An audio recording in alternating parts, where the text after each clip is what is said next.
What have you found are the top places that people should be investing? Well, I think first you start with what are the most important things that you're closest to, like, is it your business? First, calculate how many days, weeks, months, or years you can live on your saving. Mm-hmm. Because when you do that, you'll gain security. You'll gain that. Okay. So look at how much you're spending. Okay. And then say, how much do I need? And whatever that number is, you're going to need more than that because it may go down rather than go up. So, okay, now do I have a year's spending? Okay. So I think you start there. Then you start to think, what are the things that are most important for me? And then you start with your business or your residence that have a symbiotic relationship and that you know well. Let's say if you start with your business, okay, you're closer to that, investing in yourself with whatever that may end up being. That may be your best investment. Not okay. Real estate, not stocks, not the market. Well, it depends. If you're not, if you're doing something where you can do it yourself, and that's the thing. But if you're in a job and that's not the thing, right? Because you're in a different position. Okay. But anyway, and then I really think there's something good about your home, a basic thing about your home, because it's nice forced savings. And it also means that you fix it up. You're saving, you find out there's, oh, well, if I add this thing or that thing, and you're enjoying it. Mm-hmm. So when you're enjoying it and you're controlling it and it's yours and so on, that's pretty good. And if they keep mortgage tax deductions and so on, there might be some benefits to it also. Okay. But that's not a black and white answer. So you could take a sharp pencil and say, is it better to rent or buy? Okay. That's a different question. Maybe yes. But by and large, am I going to move? All of those other questions. But so when you start with, okay, what is it that's close to home and how much? You need a certain amount that's liquid. In other words, you got it in your house, you got to make a mortgage payment or something, and all of a sudden you're, it's not liquid and you lose your job. Well, that can cause you trouble. So how much do I have that's liquid? How much do I have that's not liquid? Okay. And you start to get those things right. Okay. Mm-hmm. I've got enough liquid. I got enough, okay, not liquid in those other things. Okay. Pretty soon you're getting yourself in good shape. Yeah. You do those things, you're pretty much in good shape. And then you're also having some experiences, and then you go beyond that, mm-hmm. And then, so you start to, okay, what's a stock? What's a bond? And then, you learn through experiences. I learned through my experiences. I started when I was a kid, 12. I used to caddy. And I took my caddying money and I put it in the stock market. And I was lucky. What happened to me, by the way, is I took my caddying money and I bought the only company that I ever heard of that was selling for less than $5 a share. And I thought that I was really dumb. I thought I'll buy more shares, so if it goes up, I'll make more money. And it was the only company. It was a company that was about to go broke, but some other company acquired it and it tripled. And I thought, this is an easy game. And I like it, easy money. So, but you experiment and you learn.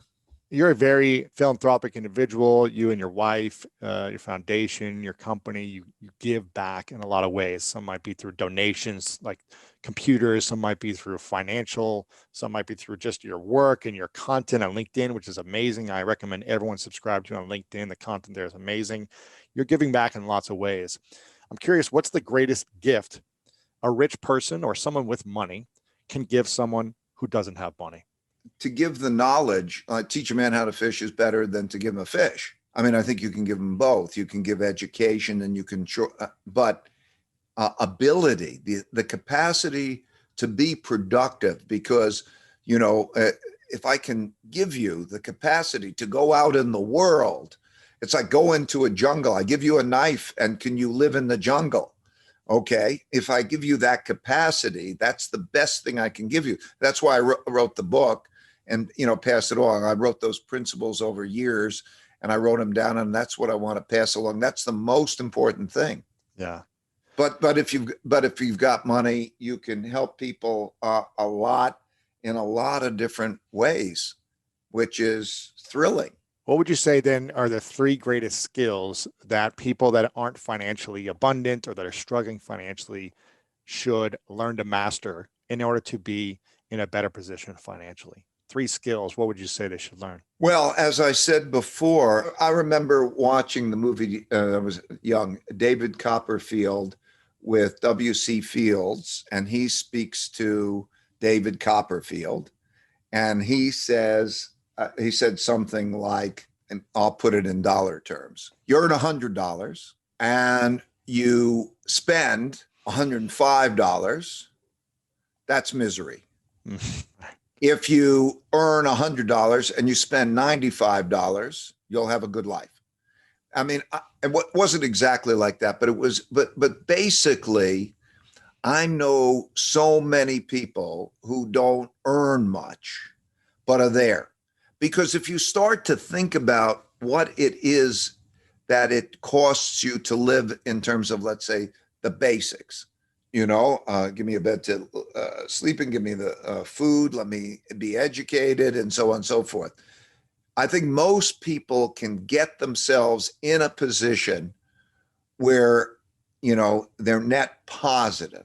Mm-hmm. So if you can be net positive and you could do that, you know, that's number one, as I carry that. So that's, you know, that's number one. Then I guess it was the list that we went to. You know, the second is, you know, what do you do next in terms of what do you need? What do you invest in? Mm-hmm. You know, and then, you know, going beyond it. And then avoid the following mistake, the most common mistake of investing, thinking that the investment that did good is a good investment. People rather more expensive.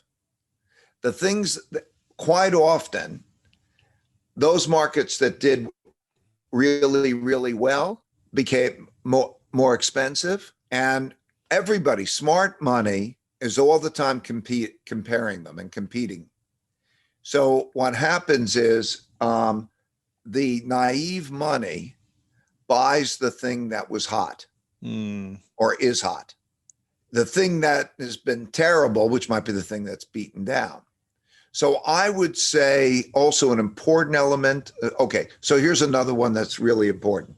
Diversify. So don't put all your eggs in one basket. Right, because what I learned about this is that, first of all investments compete. And it's not easy to tell whether one investment is better than the other, because if people could do that, life would be easy and everybody'd make a ton of money. And this is a competitive game that's very difficult to compete in. So it's very difficult to say which one's better or worse. You could take experts and you could and do all sorts of tests, and you'll find out that they can pick that, and you can't tell whether the worst ones are going to be better. So because of that, you understand that even picking the best ones is difficult, and particularly if you're naive. Like, we spend hundreds of millions of dollars each year on research to try to give us an edge. Wow. Okay. Now you've got to compete with us. So competing in the markets is more difficult than competing in the Olympics. You wouldn't go think I'm going to compete in the Olympics, but there are more people who try harder in order to do that. So it's a zero-sum game. So, but diversification, that they're different, will reduce your risk without reducing your return. Yeah. So if you know how to diversify well, so that's critical. So I would say, again, Get your savings right. And the reasons I say, I would say, have great humility about what you don't know. Don't buy the thing that was hot. Don't just because you think it's hot.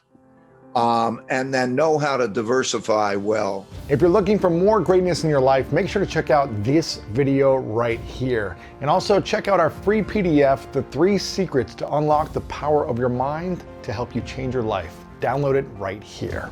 The investment has to be indestructible. So I'm indestructible, right? I can invest in me.